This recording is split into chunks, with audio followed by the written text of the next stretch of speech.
Hey guys, welcome back to my channel and welcome to another movie review. And blown away by how classy and how awesomely acted this movie is. I'll be honest, this is a movie from 1995, but I only heard a little bit about it here and there that it's a good movie.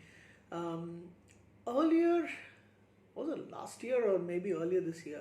I think maybe last year. I watched a a top 10 list or something like that on one of the big channels like not I don't know if it's What Culture, but something like that. Some one of those YouTube videos, and they apparently they had a list of um, WTF endings, or endings that actually really surprised the audience, who had no clue this was going to happen.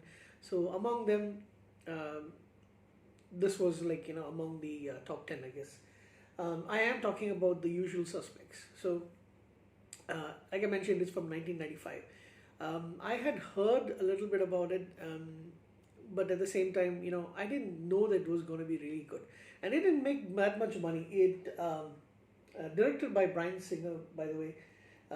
It was made on a budget, a very low budget of 6 million, and it made 34.4 million at the box office. So it did, of course, turn a good profit, but at the same time, the issue is that it didn't really make a big, box office kind of thing. So that's the odd part about it. This movie is still talked about as one of the best in terms of acting showcases, especially by Kevin Spacey, and I would say almost all of the actors. Like you've got Stephen Baldwin, Gabriel Byrne, Benicio del Toro, who I almost didn't recognize because he looked so young in it. Kevin Pollak, who I must admit I don't really like him that much, but and this thing he did a really really good job. Chaz Palminteri, I think that's how you pronounce his name. Is an Italian name.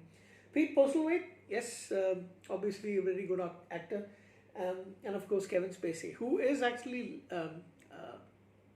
credited lower in the ranks, but at the same time, like he is the out and out, um, you know, star of this particular movie. And you've also got a actress who I thought I recognized. I couldn't really put my finger on where I actually know her from. Her name is Susie Amis, and then I realized after I checked the thing that she is married now to James Cameron, and she was in Titanic. That's where I know her from. So as soon as I clicked on her Wikipedia link, I saw the longer hair, and I recognized her. But in this, she's got short hair, and I didn't didn't really know. Excuse me, where she's from.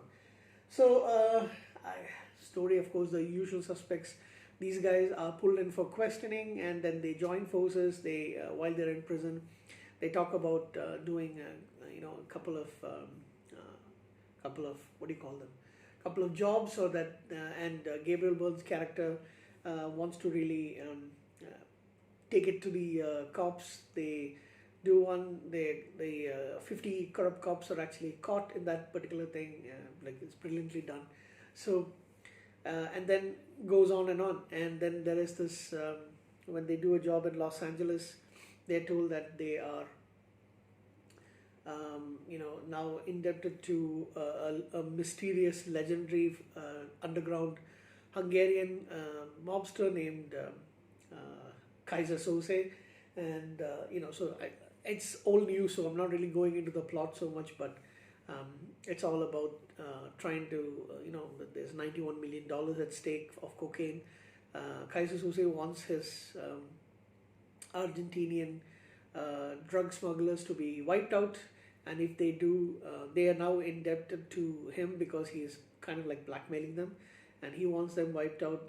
If they do that and they are successful, they can take any money that they get from selling of that particular cocaine, and it's a big money. It's $91 million.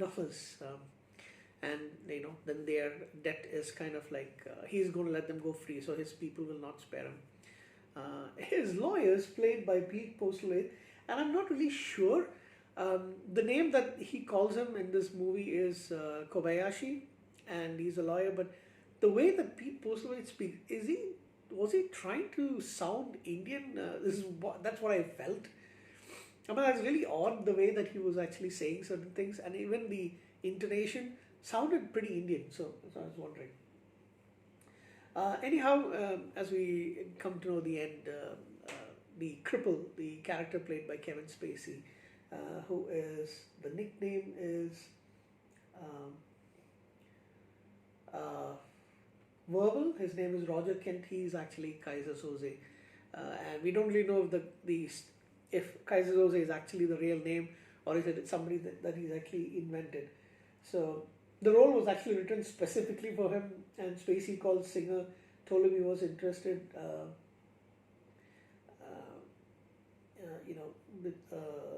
Sorry, the role wasn't actually written for him, but he wanted to look at the role. He sent him the script, and he says he was interested in both Keaton and Kuyan characters, but he was also interested by the character of Kent. So they were actually looking for him in that particular role. So that is also like pretty awesome. So Kaiser Soze is just this fictional character. So I don't really know if all that he said was true. So the end, you actually find out that he made up a lot of stuff during the questioning by the Inspector Kuyan, and he was like reading off the. I was like really done well. I mean, I've seen probably it happening in a couple of other cases, but the fact that the way that he did it, like Kobayashi is the name on the brand of the coffee that they both are drinking from. He says, I was in a barbershop quartet in Skokie, Illinois, and that's actually one of the names given there. So he's actually reading off a lot of things. So how much of what he said is true, how much is actually made up, we don't know.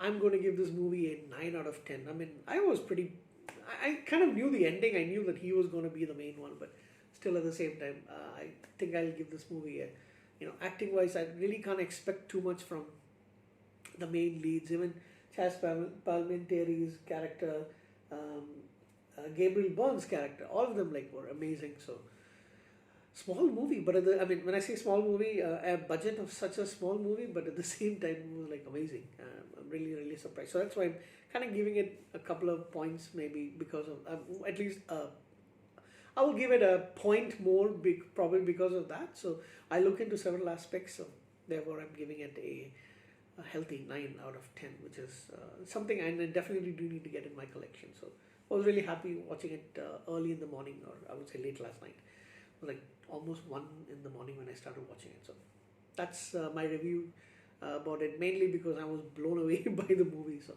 take care, guys. That's the review for The Usual Suspects. I will see you again pretty soon.